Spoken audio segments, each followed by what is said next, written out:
Greetings. Today's video is all about summary reports, using Q&A to make summary reports. It is actually a video that should have been made early on in the Q&A video series, but somehow or another I just overlooked it. And so we'll cover that. It's a short video, just 15 minutes. I have included a few shots. I'm recording this in Grand Rapids, Michigan, at the ASI convention. I'm here as what is referred to technically as the trailing spouse. My wife is running the Adventist Review booth, and there'll be a shot of that Adventist Review booth in just a minute. And so I made a few videos of what's going on in the convention center and the exhibit hall. It's a little bit like general conference session. Each ministry, each self-supporting ministry like Amazing Facts and 3ABN, are all here trying to raise money from all the wealthy business people who gather each year to this ASI convention. So I've got about a minute of videos showing what's going on in that. So I hope you enjoy it.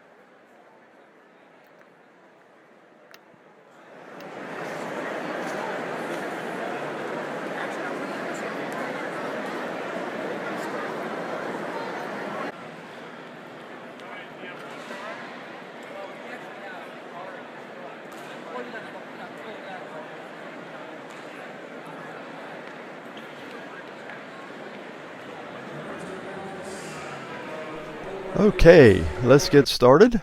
Today's topic is summary reports.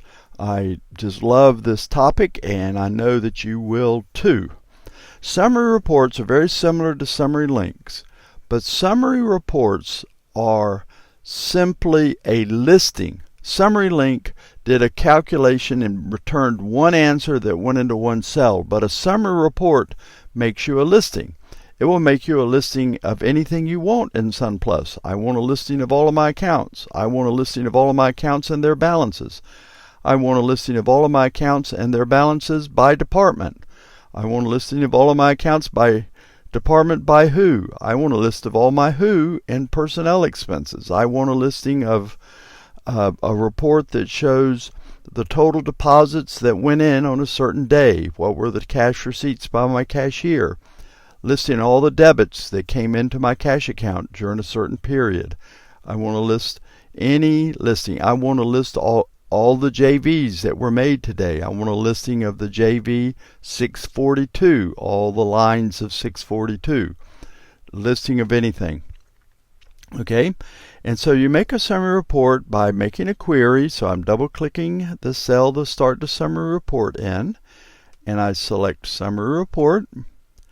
And this top section up here works exactly like it did under summary links. So you have to watch that video to understand all of this. But let's just go ahead and get going. So this section up at the top, like I said, is that working exactly the same as it did under summary links. And you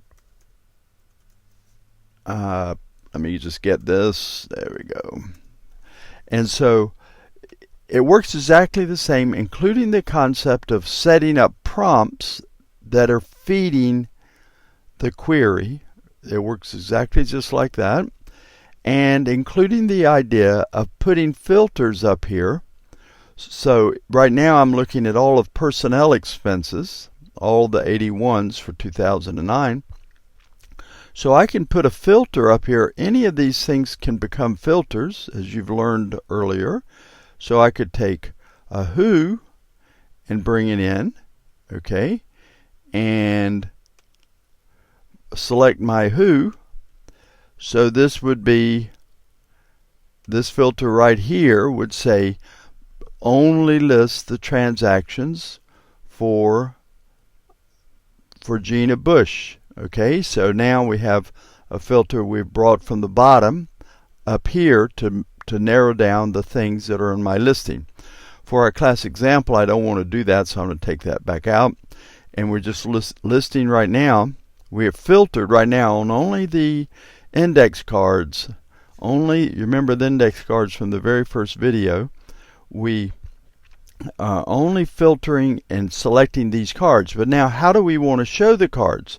Well, what we now can do is put, and the cool thing about summary reports is that we put out here the things that we want listed. Okay, so I could go account code and description, the name of the account, the number of the account, the name, and the balance. Okay, so we're going to run through this with a few iterations to see how it works.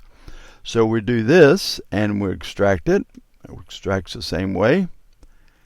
And now I have a listing of the account code, name, and the balance. Okay, so let's go back. And now let's add to our listing. Okay, we'll add to our listing the department. Okay, and we'll see the way this works. So I'm going to put the department right in here, if I can get it there. There we go. I'm dragging it up and down to get it in the order. They're going to appear, the columns in my report will match these columns right here, and the columns will appear in this order. So the first column will be account code, the second column will be description, third the name of the department, and then the spending. Okay, so the point here is that it is going to show you the details you asked for as closely as it can. So here's account 811110 and the spending by each department. So what it has done is it's giving me as little information as it can, or as tightly compacted as it can, and still fill in all of the columns. Okay, so here is all of the salary account, but now it has been broken up by departments because I asked to show it by departments. Okay, and so let's just go through one more little turn of this and you'll see what I mean. Continue illustrating it. So now I have it by department, and now I'm going to put the name of the worker over there. Okay, and so now it's going to be account code, the name of the account, the name of the department, and the name of the who and the department. Okay, and so it will show me as little as it can and still fill in all of the columns. Okay, so now here's the department, and the account, and then it shows the department, and then it shows the who in the department. Okay, you see we have two accountants working in the accounting department, and education has one, and so forth. Okay, now it is important to notice if by default it sorts in the order of the columns. Okay, so you see that it is sorted by salary, then by department, then by who. Okay, so let's just illustrate that again. All right, so let's just change this and put department first. Okay, all right, and so then we'll go okay. So department is first, and you'll see now that it will be sorted by the department. So here's the accounting department, all of their accounts, and then the who for all of their accounts. Okay, so it sorts in the order the columns appear by default. So let's look at this again. So what we're saying here is that the order,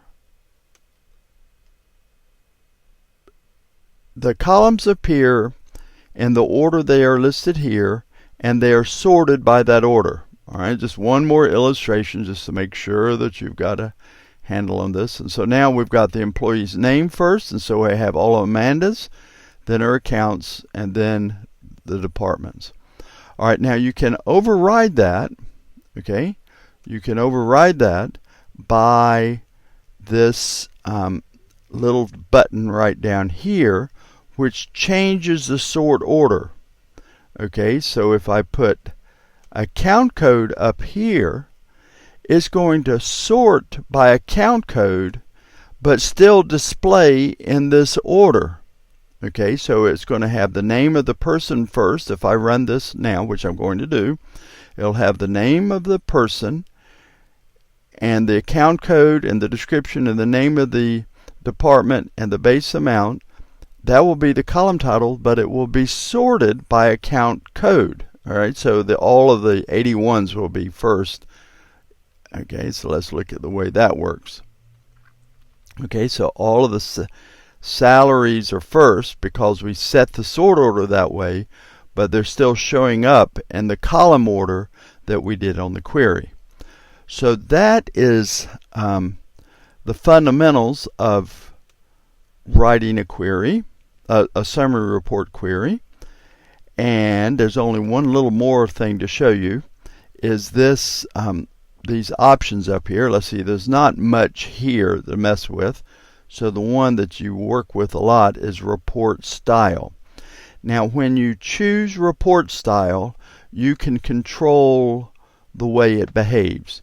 For example, you can right now the name, the table name, and the data item name is automatically appearing. Okay, let me just show that to you. It's a little bit tedious to sit and watch all this, but let me show you what I mean. Because those are checked, these names are appearing up here.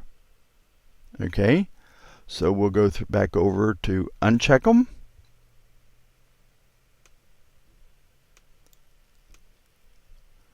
We go okay. And I won't bother doing it, but you see the headings have now automatically disappeared.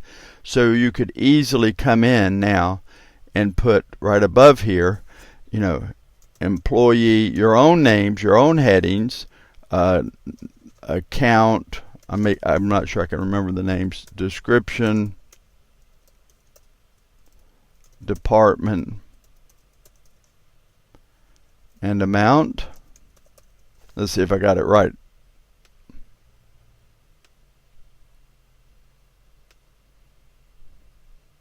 Okay, so you can put your own headings in that you might like better, including formatting them the way you want.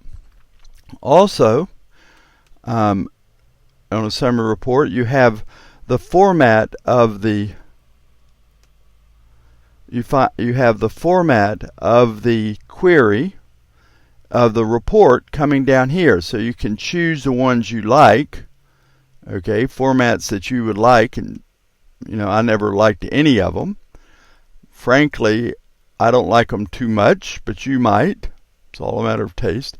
So what you can do right here is select none. None would mean you get no formatting coming from the query. So that's an important point, and I want to make sure you don't miss it. That this formatting, if it's set up like this, auto format, none is not checked, this formatting overrides the formatting in this formatting overrides the formatting of the Q&A sheet. Okay, so if we run this, no matter what formatting you set back on the primary sheet in the primary view, okay, if you set the formatting down here, it will make no difference. When you run it, that formatting from the query overrides the formatting you have down here unless you set it to none. Okay, so if you want to control how your report looks, you can't change the query, the formatting down here. You have to change it up here. And that is also true and needs to be remembered that these, if you're using summary reports over in Excel, a very important thing to not miss is these summary reports are available in Excel and very powerful and very cool. Okay, and so you want to practice these over in Excel just like we're doing them here. Everything about them is just the same. Okay, but remember, if you're over in Excel and you have this auto format chosen, the formatting here is going to control the formatting of your Excel spreadsheet, not the formatting in the Excel spreadsheet itself. Okay, so this overrides the formatting of all the cells in the report. And you can change this, and one thing that's very common to change is this number value here. So you select that, format the cells there, and you want to have commas Okay, you see, and so you've got the commas set for that formatting. Okay, so that's summary reports, and I hope that you found this useful. And please keep watching these videos. And if you see any other videos that I forgot to make in any videos I forgot to make in my Q&A classes, let me know and I'll make a video on it. I'll make a video on anything you want. Just let me know. So thank you, and thank you for listening.